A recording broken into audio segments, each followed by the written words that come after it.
Okay, so now I've taken the original session, okay? I've made my own copy of it, and I've consolidated all the files, and I've colored them into the colors I'm used to. I like the vocals all blue. I like my keyboards like orange or yellow. Basses are a purple color. Guitars are all green, and drums are all red. So, and bass is also purple.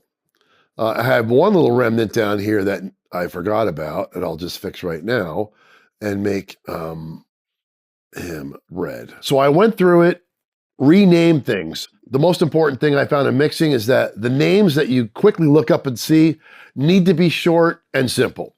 The least letters, the better. I don't need to have a history lesson. I don't need to know what the microphone is. I don't care where it plays because I'm looking at it visually, right?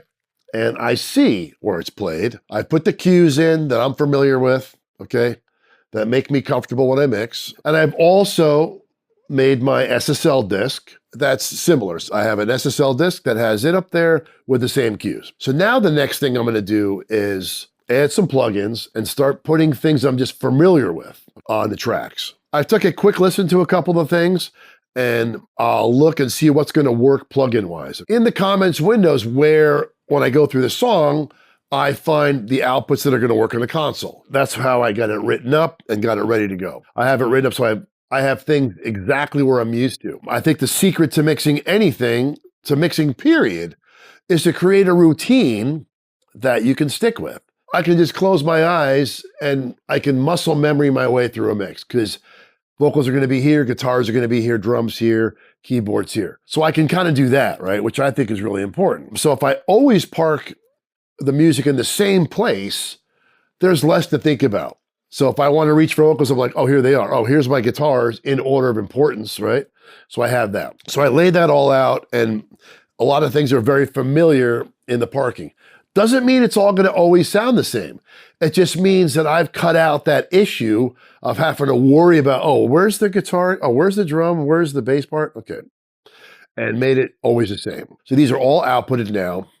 Now, what I normally do with the vocals, and I heard these briefly, I set up my go-to EQ and compressor.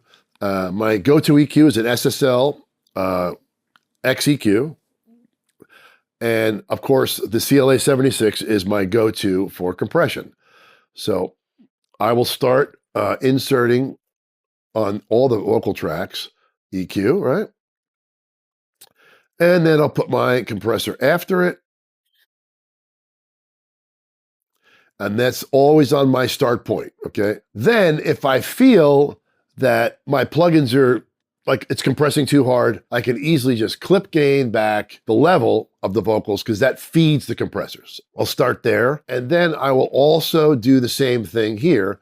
I'll look down at some of these instruments and go, okay, you know what? I'm gonna want to add some plugins here, add some delays, and I'll most likely use the console for most of the drum stuff and maybe some of the bass stuff. I'll just start with these plugins first and then season to taste as I go. I see with some strings, I'm gonna need the EQ here, the XEQ, and there's another plugin that I've come across that I like lately is the UAD 176. It's a good start point, so I'll start by that on my strings, and I'll just season to taste with how much I need. I noticed that this pad felt pretty narrow, didn't feel very stereo. So I'll first start with an EQ. I'll utilize, and I always have it in this first slot. I will utilize a little compression from this UA one. And then I'll do something to widen it. Now, there's a great widener that I use by Waves, okay? So I'm gonna find that puppy and drop it on there. It's right down here. So the S1 Imager, it's been around a minute, looks kind of funny. So I'll have that on there.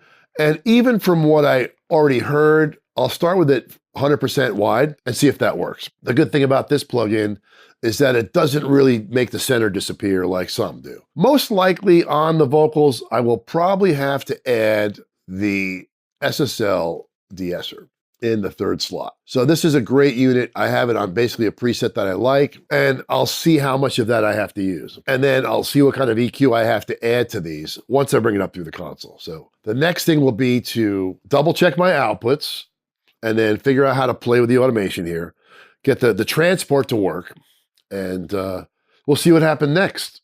So stand by, and I'll be back after I get the session to play through the console correctly and start getting a quick balance. I just want you to know I found a reason for me. All right, so we're back after I did some more refining. All I did was just make sure the console's working, set up a couple of things that I normally use, standard, make sure all the EQs, everything's out, and then pull my faders back so I have a great start point of nowhere, right? So I want to start set up for some of the processing I use, okay? So let's go over that really quick. I always have a drum parallel, which is an EQ, and a compressor, which is the 33609. It's set to 4 to 1, 100 millisecond release, probably moving, I don't know, it may move 3 or 4 dB. And then another thing I do parallel, but it's not compression or anything, is parallel level boost by using a pair of modules that are next door, right? And my vocals will all go to a parallel here just so I have more headroom and I can send effects from there. So I had to set up that busing here. And the same thing with the drums. I set the busing up that goes to the parallel EQ compressor, so it's ready to go. And that's all that is. And then I've turned a couple of reverbs up just to see if they work. Okay, and they do, and the same here. So with my vocal reverb, I set all the vocals with the same setup, and I'll start playing it and see what it sounds like. So I've added a couple more plugins. The vocals I had EQ, compression, and a de-esser. I went through and double checked these. So all I'll do really is in my vocal department, I'll take this and I'll just take off some low end. I'm not gonna mess with the mid-range. This is all for pops and any kind of rumble. So I'll just copy that down to the rest, right? And it should work fine. That'd be my start point. And I'll use the console for some more EQ, all right? Then when I was looking, I said, this pad I talked about, I listened to it and I thought, all right, let's just try some EQ on it there because it's pretty dark. Here's my imager. I jammed that up. That sounds good. So that should work. And then I came across some strings and I went through the string track just quickly and put some plugins on it. There's a section where it gets quiet that I wanted to make it get even quieter because I'm using their comp, which works for me. Okay, so on this, we are adding just a little taste of EQ, and we are also I'm using this compressor that I like, which is the 176, and then I'm doing a little EQ after it because the string was a little bright. So this is just a start point.